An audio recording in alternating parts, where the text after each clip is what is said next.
If you love D&D, especially if you're a DM, you should totally consider using some kind of game mat or map. It's kind of hard to tell from this angle, but you can see I've started creating my altar.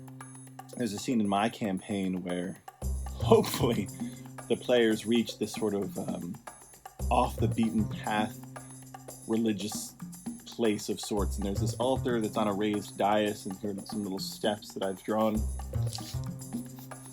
And then over here is a library, actually. It's been preserved pretty well compared to the altar itself. So there are 4 pillars that are all kind of broken, and then there's this jagged hill's edge around it. Most of it's beaten down. But the reason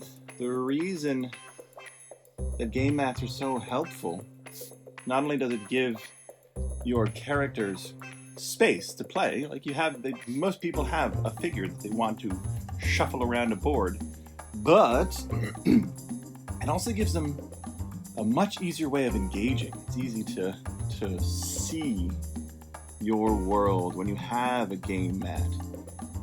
Because if you're just describing, I played a lot of games, both DMing, but a lot of times I've been a player myself with other DMs, where they're describing things. And sometimes, actually, what really makes it surprisingly hard is when they read from a script. Like, I've done a couple of campaigns, played in a couple of campaigns, not as the DM, of Curse of Strahd, and it's so text-heavy. And the DMs, because, for whatever reason, they want to read the various descriptions and scripts, and it's hard. I don't know, I just start losing a sense of what in the world is going on, and it's paragraph after paragraph, boom, no idea. But option 1 is fewer details, just a few that are crisp, or you can have a beautiful game mat. Doesn't have to be crazy. Like, again, I'll show you in a moment. But this is just a jagged line that I scribbled around. A little square, a little rectangle for the stairs, a couple circles for the pillars. Over here is the library. Big fat rectangle. Smaller rectangle for another portion of the library. And yeah, I don't even know. It doesn't have to be crazy. You can even have your players. I've done this a couple times where I'll hand markers to my players and say, hey, give me a really rudimentary. And what was the one that I did most recently? There was one where I had them go through a ravine with different croppings of rock along the edges. And the scene I had prepared for them is there was going to be an ambush from the elevated places. But I just had my players. I gave them some markers and I said, hey, draw for me some random landscape. I need a couple paths here, and there are a couple moments where I made them pause and said, oh no, I need a fork in the road at this spot. So I gave them some modifications, but mostly, they did fine in terms of following the directions that I didn't even give them because I had this vision of what I wanted. But yeah, game mats are beautiful. And it's fun. If you're the DM and you want to draw, awesome. I love letting my players draw.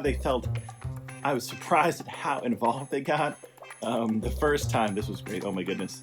The first time I created that opportunity, my players, they summoned their art powers, and they were drawing these elegantly detailed trees, and then giving little details to the rocks, and it was too much because we had to actually travel across the board, so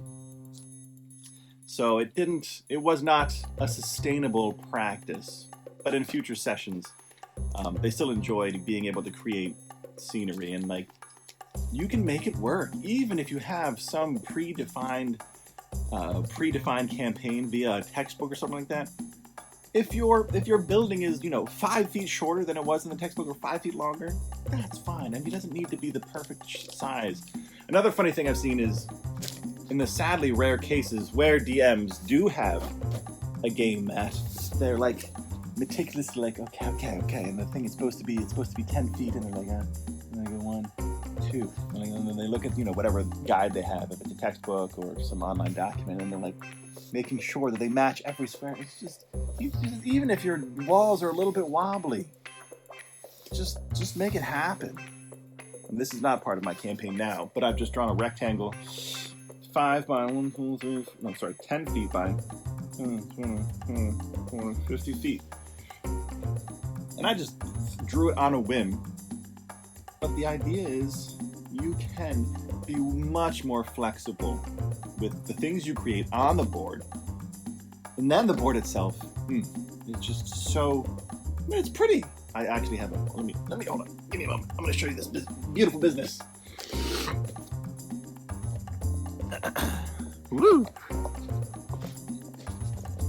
So, zoom in. You can see, it's kind of hard to tell with my lighting right now, but the design of the board itself is just